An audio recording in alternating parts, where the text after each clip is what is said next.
The legal document sitting on my kitchen table might as well have been written in crayon for how seriously I took it at first, until I realized these people actually expected me to comply. I am Vincent Novak, and I have been riding my snowmobile through these woods in northern Wisconsin for 15 years.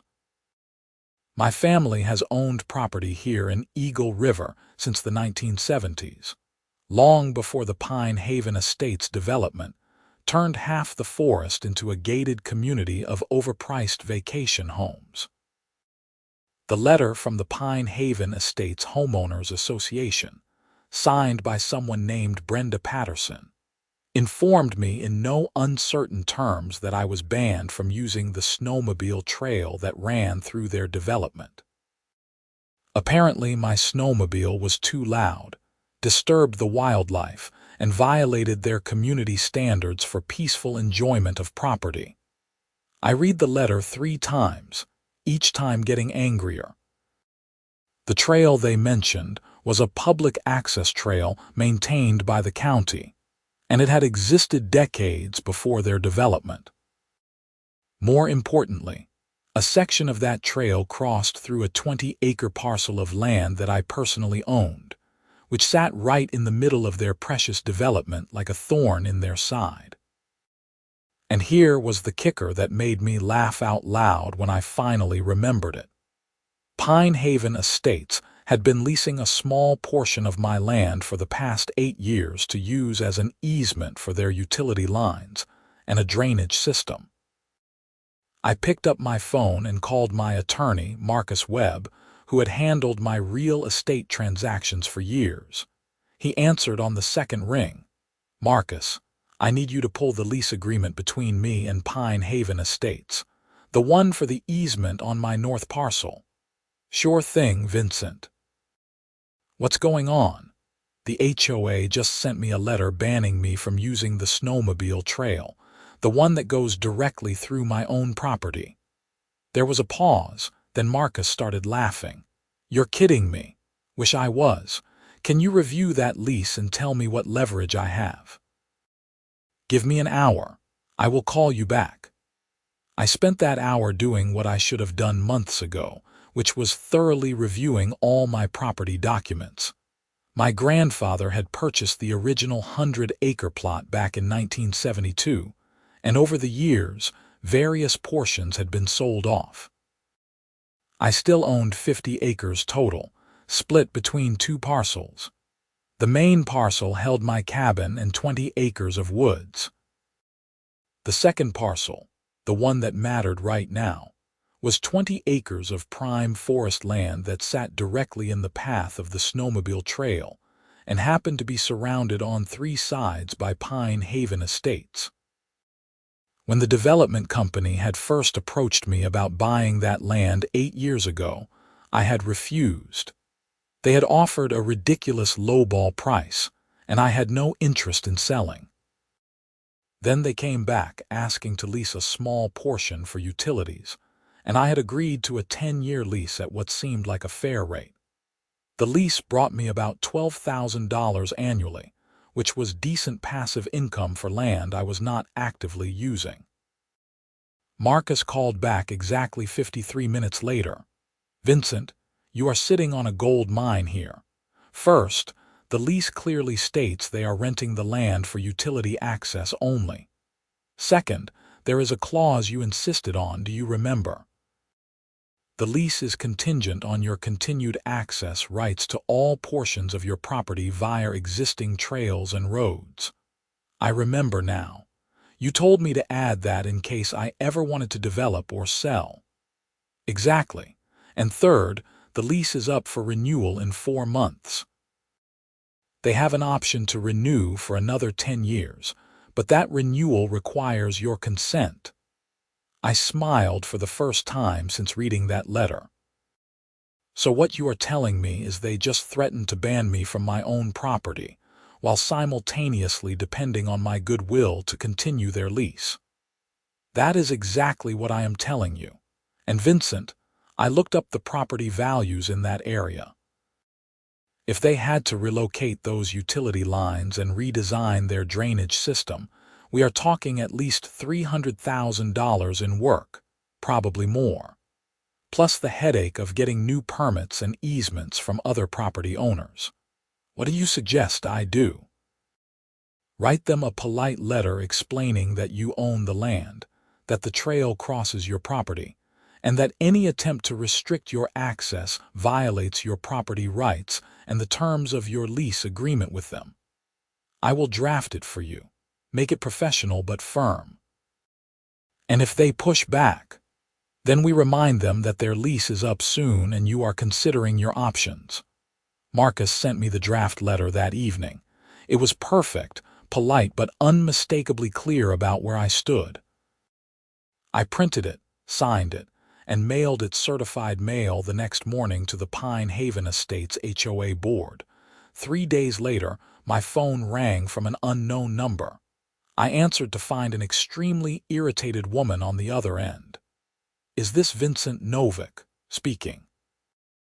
"This is Brenda Patterson, president of the Pine Haven Estates Homeowners Association.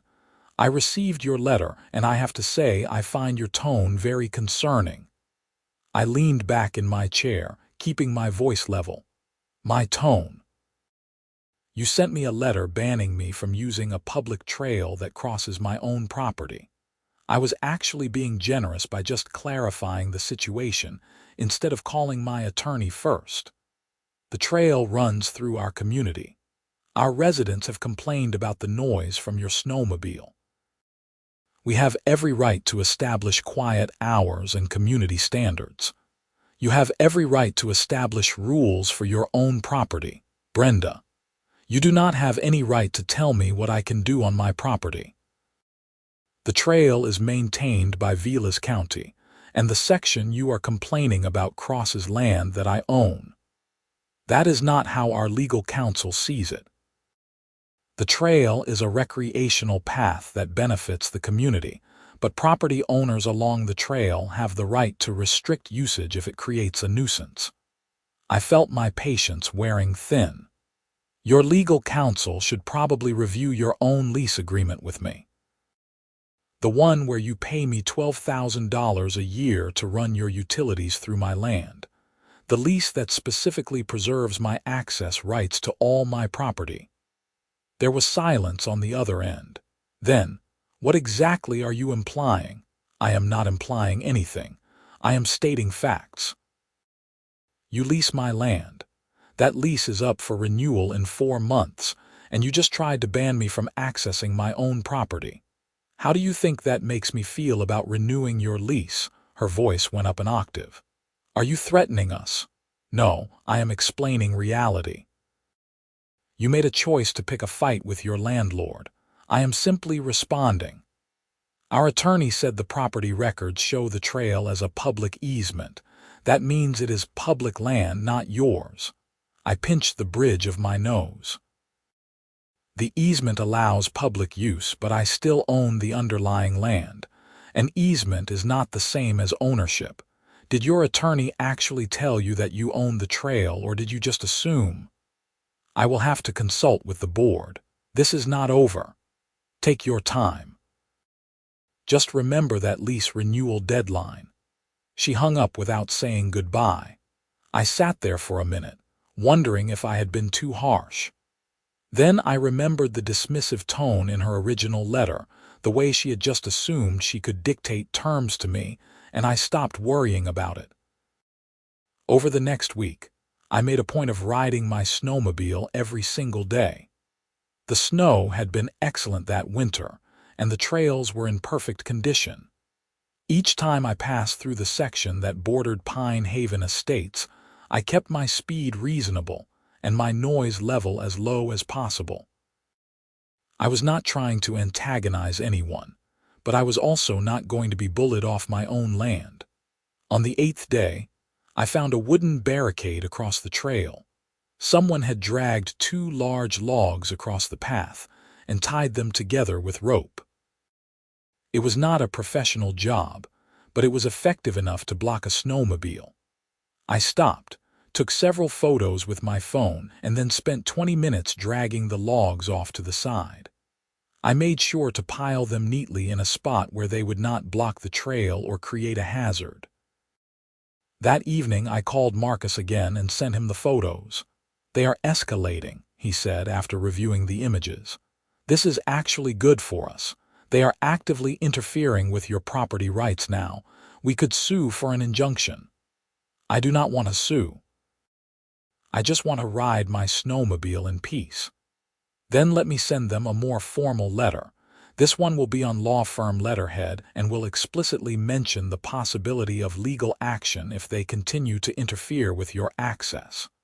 "Do it." The letter went out the next day via certified mail and email. I also filed a complaint with the Vilas County Sheriff's Department about the barricade, just to create a paper trail. The deputy who took my report was sympathetic and made a note that blocking a county-maintained trail was potentially illegal. 2 days later, the barricade was back. This time, it included a hand-painted sign that read, "Private property, no snowmobiles." I took more photos, removed the barricade again, and called the sheriff's department. A different deputy came out this time, a woman named Officer Sarah Kowalski, who looked at the situation with obvious annoyance. "This is the second time this week?" she asked, reviewing the notes on her tablet. "Yes, I own this land. The HOA is trying to block me from accessing it." She walked around the area, examining the property markers I had pointed out. "The property boundaries are clear. You are definitely within your rights. Do you know who is putting up these barricades?" "I assume someone from Pine Haven Estates, but I do not have proof. I have not seen anyone doing it." "I am going to have a conversation with their HOA board. This is getting into harassment territory." Officer Kowalski was as good as her word. Later that evening, I received a furious call from Brenda Patterson.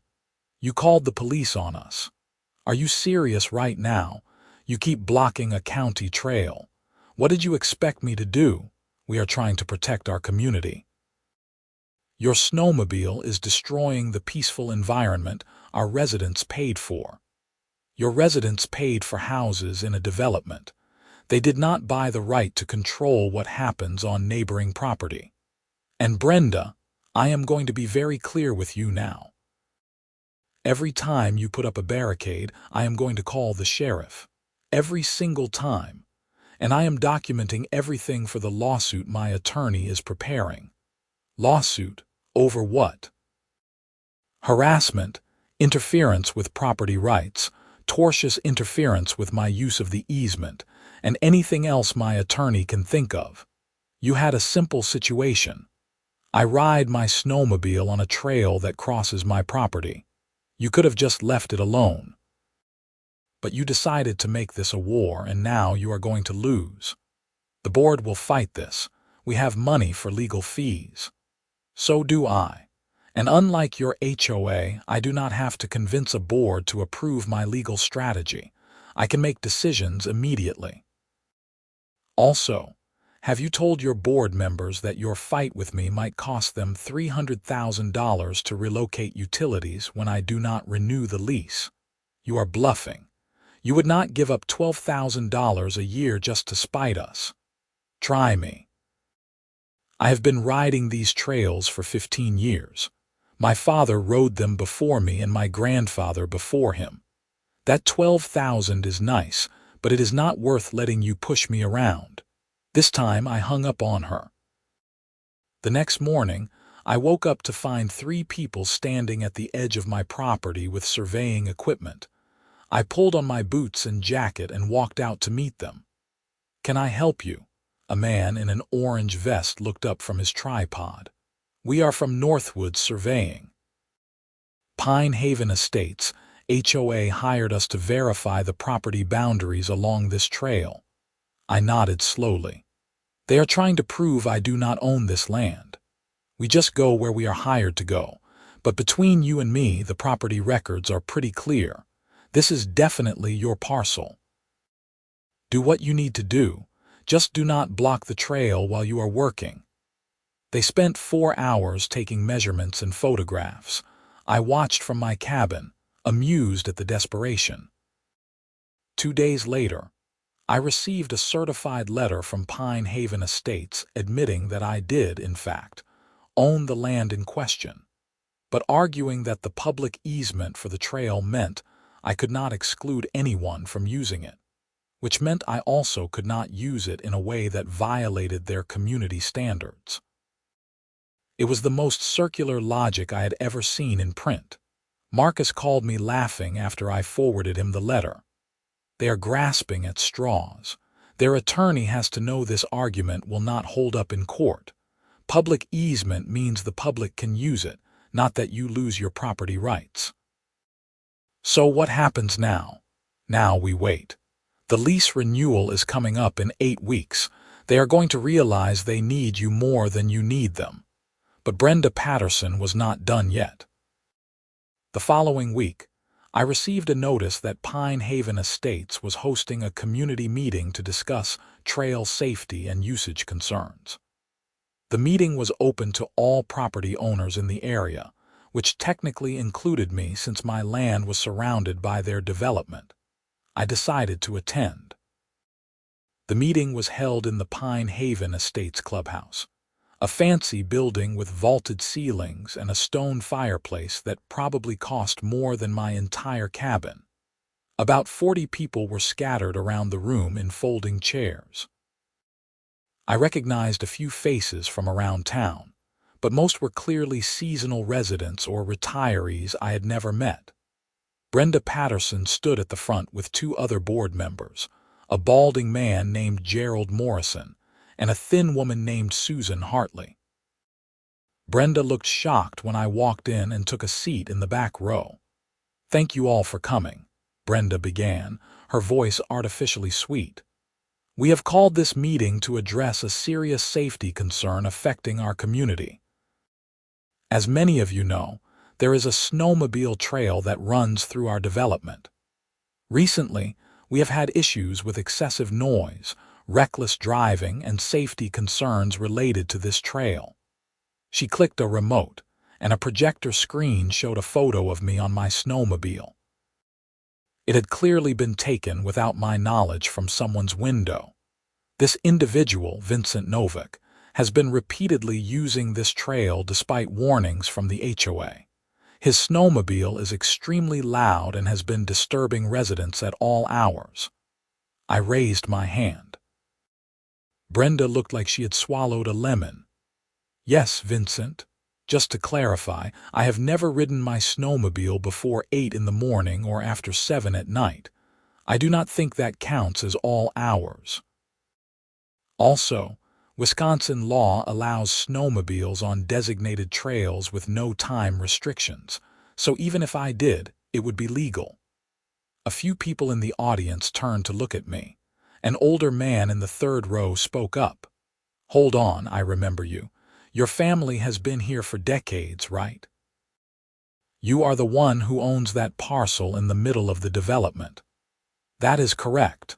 Brenda tried to regain control. "The ownership of the property is not the issue here. The issue is community standards and safety." "Actually, Brenda, ownership is exactly the issue," I said, standing up. "You called this meeting to complain about me using a trail that crosses my own property. You sent me letters banning me from my own land. You put up illegal barricades. And now you are showing my photo to a room full of people and trying to paint me as a problem, when all I am doing is the same thing I have been doing for 15 years. Susan Hartley leaned toward her microphone. "The HOA has a responsibility to all residents to maintain property values and quality of life. Excessive noise impacts both." "Then soundproof your homes," I said flatly. "You built a development next to a county snowmobile trail. Did you think nobody would use it? Did your real estate agents forget to mention that detail?" That caused a stir in the audience. Several people started talking at once. Gerald Morrison banged a gavel on the table. "Order, Let's keep this civil. Vincent, the board has been trying to work with you on this. We sent you a reasonable request to limit your trail usage during peak hours. You sent me a letter banning me entirely. That is not a request, and it is not reasonable. Brenda's face was getting red. We have every right to establish rules for our community. Your community does not include my property, Brenda. And speaking of property, how much have you told these people about the lease situation? Her expression changed instantly. That is a private business matter. Is it? Because it affects everyone here. The HOA leases land from me for your utilities. That lease is up for renewal in 7 weeks, and you decided to pick a fight with me right before negotiating that renewal. Did you tell the board members that if I do not renew, you are looking at hundreds of thousands of dollars to relocate infrastructure? The room erupted. People were shouting questions at the board members, who looked like they wanted to disappear. Gerald Morrison was frantically waving his hands. This is not the appropriate forum for discussing lease agreements. Then maybe this was not the appropriate forum for attacking me in front of the whole community, I shot back. You wanted to make this public, so here we are. I have been nothing but reasonable. I ride my snowmobile on legal trails during reasonable hours. You are the ones who decided to escalate this into a war. A woman in the front row stood up. Brenda, is this true? You did not tell us about any lease situation. It is being handled by the board. Residents do not need to worry about it. We absolutely need to worry about it if it is going to cost us money. HOA fees are already high enough. The meeting dissolved into chaos. People were arguing with each other, demanding answers from the board and shooting accusatory looks in every direction. I slipped out quietly and drove home, feeling oddly satisfied. Marcus called me the next morning, laughing so hard he could barely speak. You went to the meeting? I did. I may have mentioned the lease situation. Vincent, you just did in 5 minutes what would have taken me weeks of legal maneuvering. The board is panicking. I got a call from their attorney first thing this morning asking if you would be willing to mediate. Mediate what? I am not doing anything wrong. Exactly. Which is why you are in the perfect position. They need you and they know it. What do you want out of this? I thought about it. I want them to leave me alone. No more letters, no more barricades, no more harassment.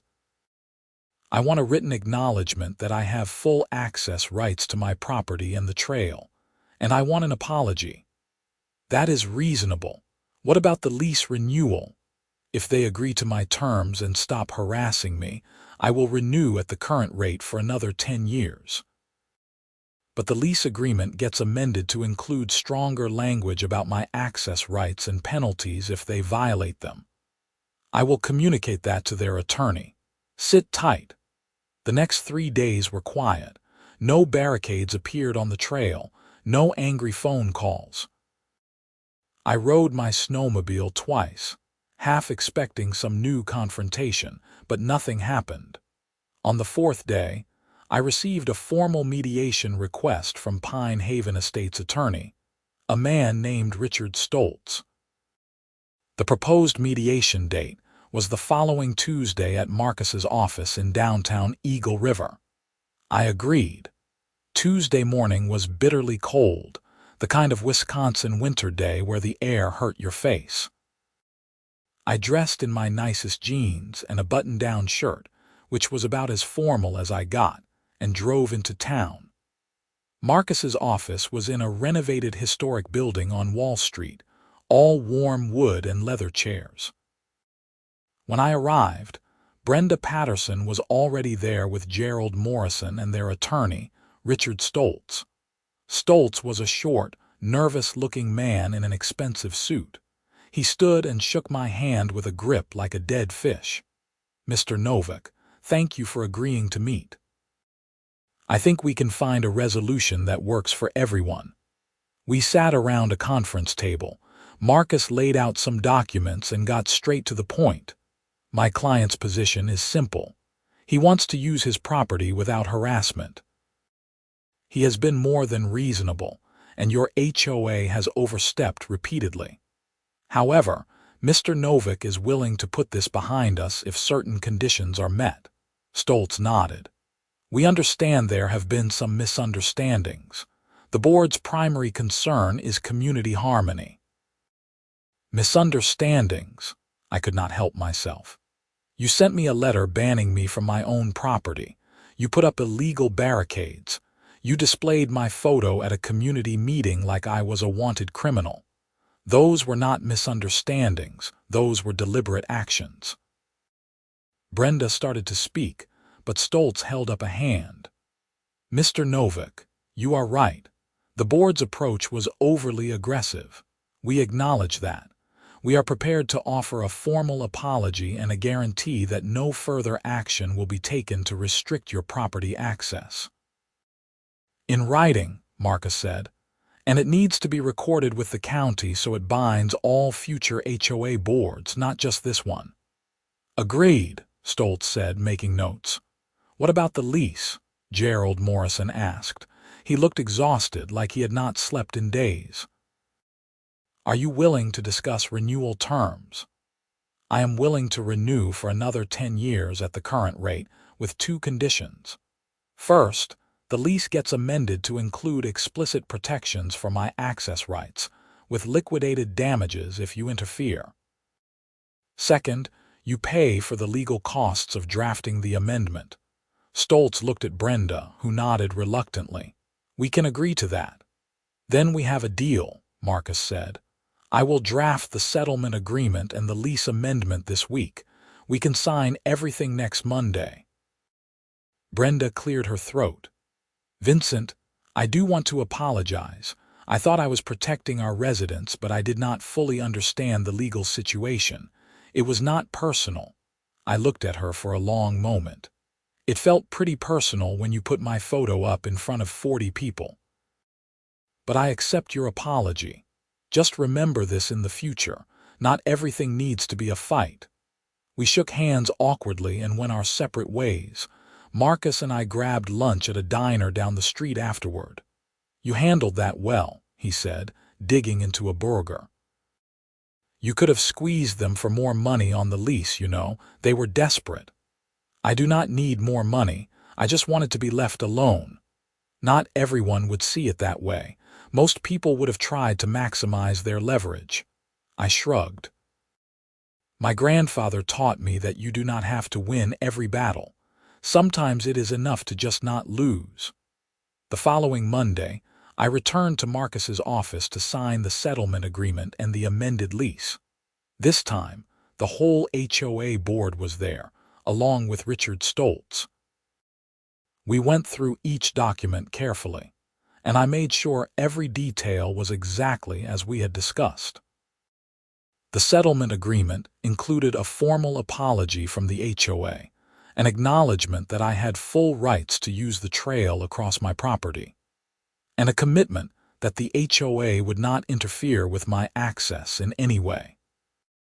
It also included a provision that if any future board tried to restrict my access, the lease would automatically terminate with no penalty to me.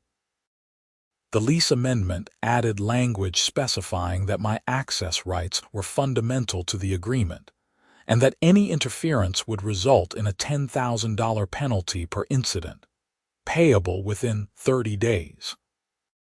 It also extended the lease for another 10 years at the current rate, with an option for me to extend an additional 10 years if I chose. We signed everything. The documents were notarized, and it was done. I walked out of that office feeling like a weight had been lifted. The whole situation had been exhausting, and I was glad it was over. For the next few weeks, everything was quiet. I rode my snowmobile whenever I wanted, and nobody bothered me. The barricades stayed down.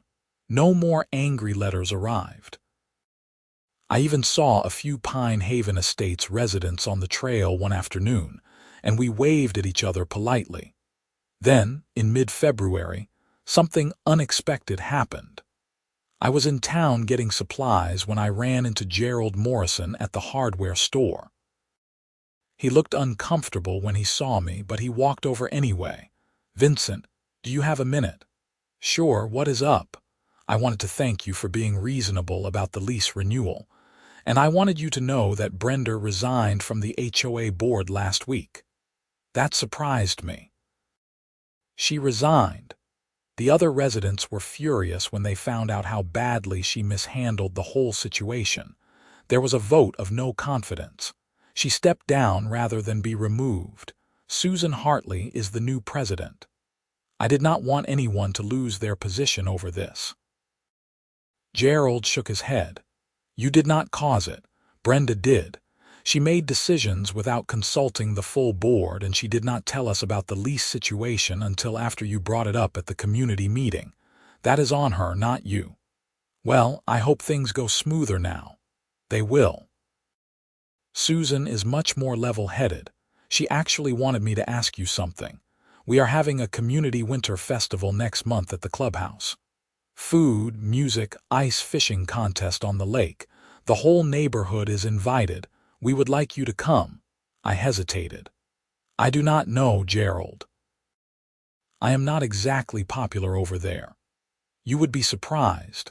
A lot of people respect what you did. You stood up for your rights without being a jerk about it. That counts for something. Plus, you are technically part of the neighborhood whether we like it or not. Might as well be neighborly." I ended up agreeing to go to the festival, mostly because I could tell Gerald was genuinely trying to extend an olive branch. The event was on a Saturday afternoon in early March, right as the weather was starting to hint at spring. When I arrived at the clubhouse, I was surprised by the turnout. There had to be 100 people there, kids running around, adults gathered in groups talking and laughing. Someone had set up an ice rink on the lake, and there were tents serving food and hot drinks. Susan Hartley spotted me and came over immediately. She was a small woman with gray hair and a warm smile. "Vincent, I am so glad you came. Thank you for being here. Thanks for inviting me. I want to apologize for how the board handled things earlier this year. That should never have happened. We are committed to being better neighbors going forward."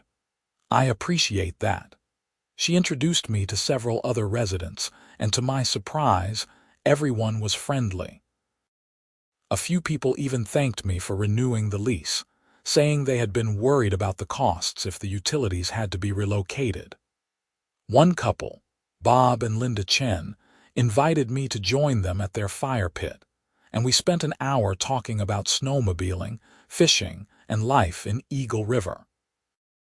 As the sun started to set and the festival wound down, I realized something had shifted. I was no longer the antagonist in their story or the problem to be solved. I was just another property owner in the neighborhood, someone with rights and interests that deserved respect. Driving home that evening, I thought about my grandfather and the lessons he had taught me about standing your ground without losing your humanity. He had always said that the best victories were the ones where nobody had to be destroyed, where everyone could walk away with their dignity intact. The rest of that winter and into the spring, life settled into a comfortable rhythm. I rode my snowmobile until the snow melted in late March, then switched to hiking and fishing as the weather warmed. I saw Pine Haven Estates residents on the trails regularly, and we always exchanged friendly greetings. In May, Susan Hartley called me with an interesting proposal.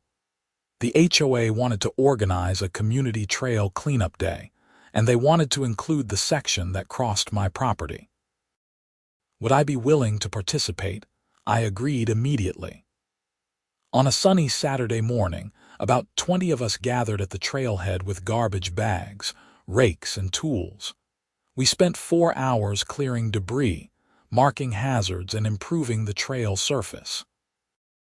It was hard work, but it felt good to be contributing to something positive. At lunch, which was provided by the HOA, Susan made an announcement. I just want to say thank you to everyone who came out today.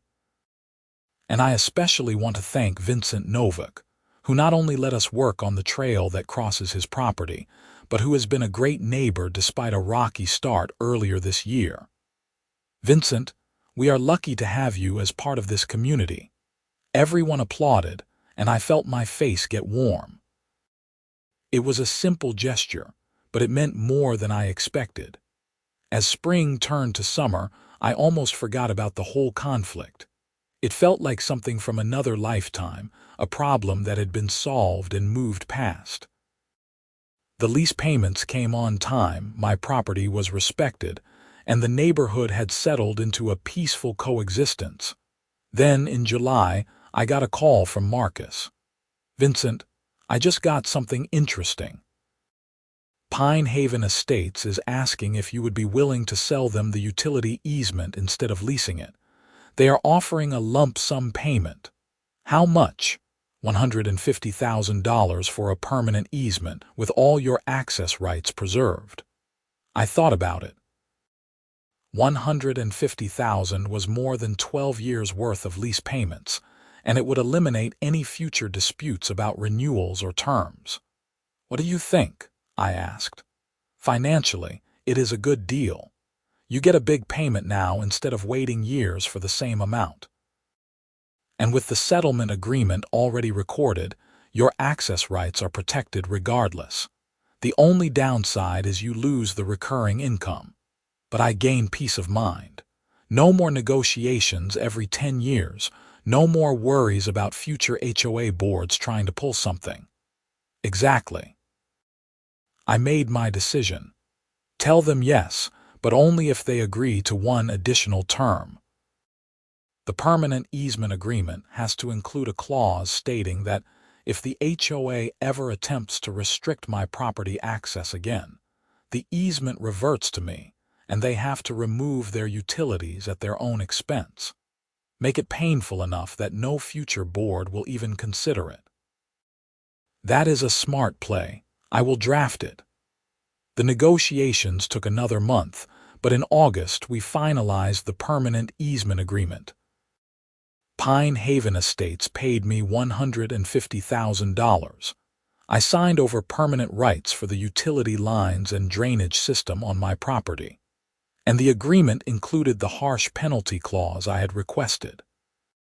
With that payment, I paid off the remaining mortgage on my cabin, upgraded my snowmobile to a newer model, and put the rest into investments. For the first time in years, I felt truly secure financially. More importantly, I felt secure in knowing that my property rights were protected not just for now, but for the long term. That winter, when the snow returned, I was back on the trails with my new snowmobile. It was quieter than my old one, not because the HOA demanded it, but because the technology had improved and I appreciated the better sound insulation. I still passed through Pine Haven Estates regularly, and I still waved at residents who were out enjoying their properties. One afternoon in January, I stopped at the overlook near the edge of my property where you could see across the frozen lake. Another snowmobile pulled up next to me, and I recognized Bob Chen, the man I had met at the winter festival the previous year. "Beautiful day," he called out over the engine noise. "Sure is. Hey, a bunch of us are going on a trail ride next Saturday, about 20 miles up to Clear Lake and back. You want to join? I would love to." That Saturday, I found myself riding with a group of 8 people, all Pine Haven Estates residents, on a gorgeous winter day with fresh powder and blue skies. We stopped for lunch at a lodge near Clear Lake, swapping stories and jokes like old friends. Nobody mentioned the conflict from the previous year. It was ancient history, a problem that had been solved and left behind. On the ride back, I thought about how different things could have gone. If I had responded to Brenda's initial letter with immediate legal action, or if I had refused to mediate, or if I had tried to gouge the HOA for more money when I had leverage, we probably would have ended up in a years-long court battle. Nobody would have won, and the neighborhood would have been divided permanently. Instead, by standing firm on my rights but staying open to reasonable resolution, we had found a path that worked for everyone. The HOA learned to respect property boundaries and legal agreements. I learned that sometimes people make mistakes out of ignorance rather than malice, and that grace can be more powerful than vengeance. That February, Susan Hartley called me again. "Vincent, I have another question for you. The HOA is considering adding some new trail signage to help with navigation, especially for people who are not familiar with the area. Would you be willing to let us put up a sign on your property at the main trail junction? It would just have trail names and distances, nothing commercial." "Sure, send me the design and I will take a look." They sent over a mock-up of a nice wooden sign with carved lettering showing the directions to various trail connections. I approved it, and they installed it a week later. It was a small thing, but it represented how much the relationship had changed. In March, I got invited to present at an HOA board meeting. Susan wanted me to share my perspective on property rights and neighbor relations, thinking it might help prevent similar conflicts in the future. I stood in front of the board and about 15 residents and told my story as honestly as I could. I explained how the initial letter had felt like an attack, how the barricades had escalated the situation, and how close we had come to a destructive legal battle. But I also explained how mediation and good faith negotiation had resolved everything, and how the neighborhood was better off for it. "The lesson I learned," I said in closing, "is that property rights matter, but so does community. You cannot sacrifice one for the other." When there is a conflict, the answer is usually communication and compromise, not confrontation. And sometimes the best outcome is the one where everyone gives up a little to gain a lot. They thanked me with applause, and afterwards several board members came up to shake my hand and tell me they wished I would run for a board position myself.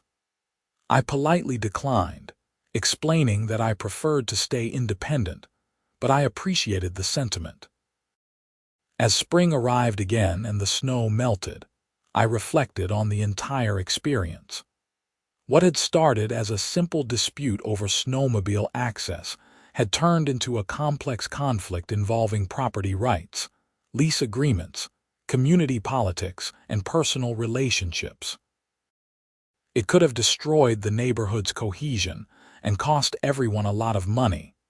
Instead, it had become a story about the importance of standing up for yourself while remaining open to resolution, about the difference between defending your rights and seeking revenge, about how conflicts handled well can actually strengthen a community rather than divide it.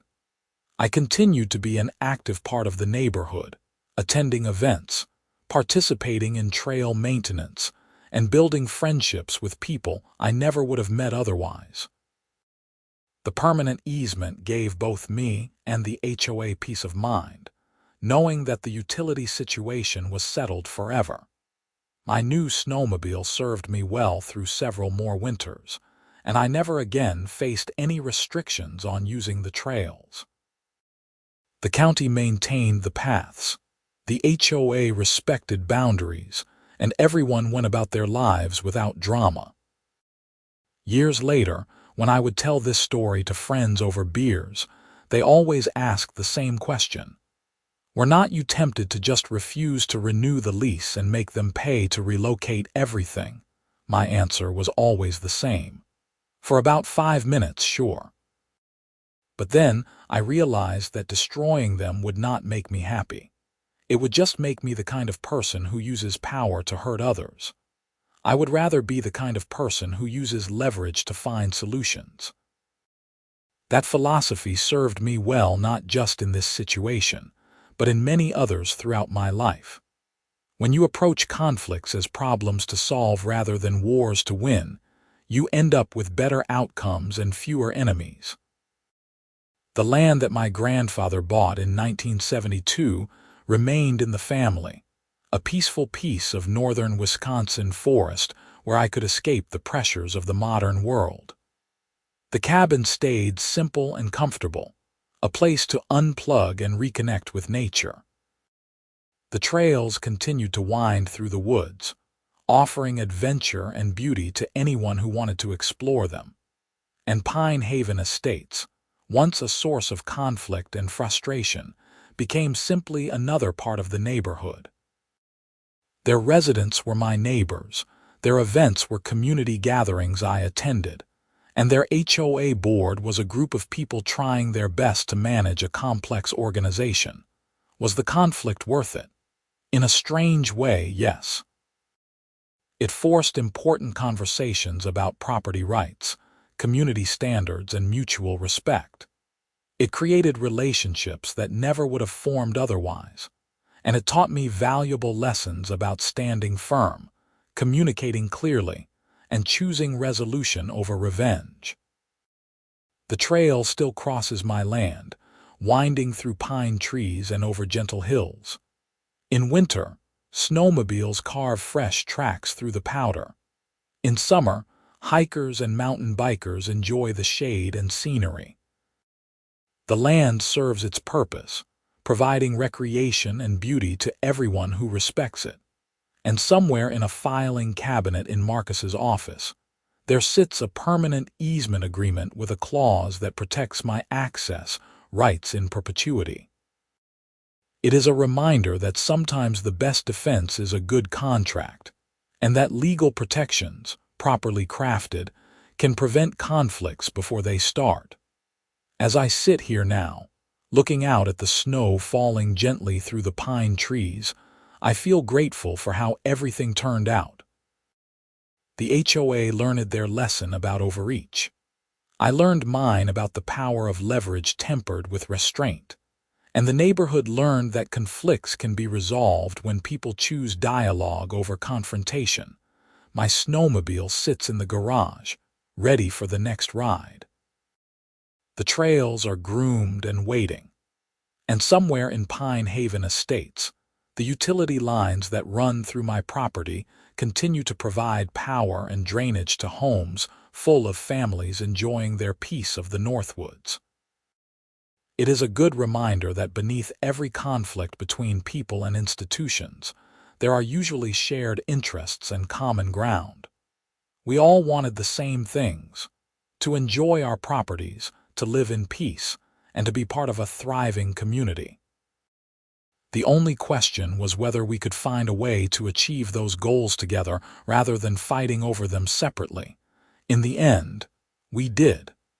And that is a better outcome than any victory in court could have provided. The HOA did not get destroyed or bankrupted. I did not have to give up my rights or my access. The neighborhood did not fracture into hostile camps.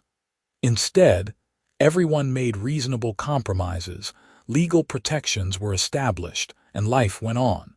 Sometimes the best stories are not about crushing your enemies or winning total victories. Sometimes the best stories are about finding ways to coexist, even with people who initially opposed you. About turning conflicts into resolutions and adversaries into neighbors. That is the story of how an HOA tried to ban my snowmobile access and learned that the trail crossed land I owned and they leased. It is a story about property rights, negotiation, leverage, and ultimately, community.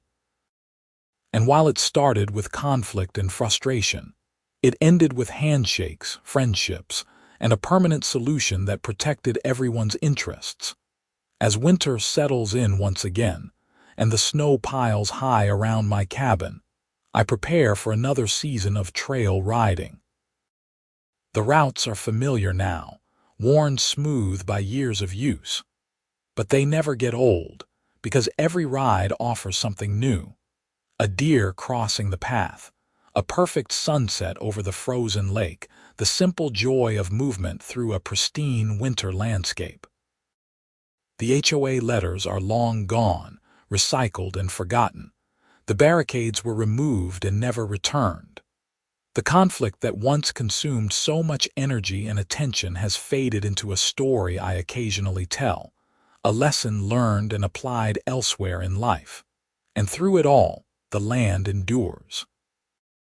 My 20 acres in the middle of Pine Haven Estates, a reminder that property rights matter, and that sometimes the smallest parcels hold the most power.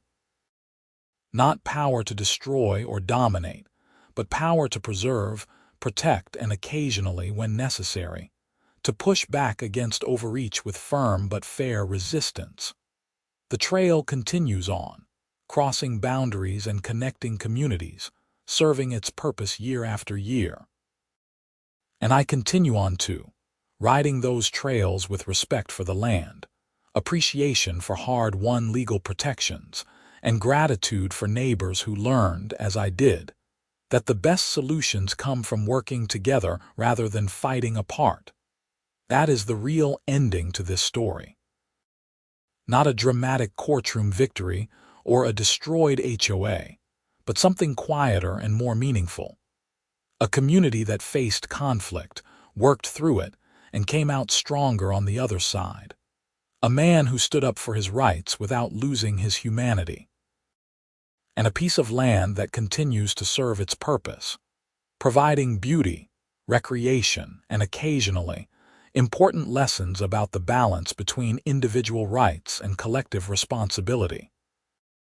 The snow keeps falling, the trails keep calling, and life in the Northwoods goes on, peaceful and purposeful, exactly as it should be.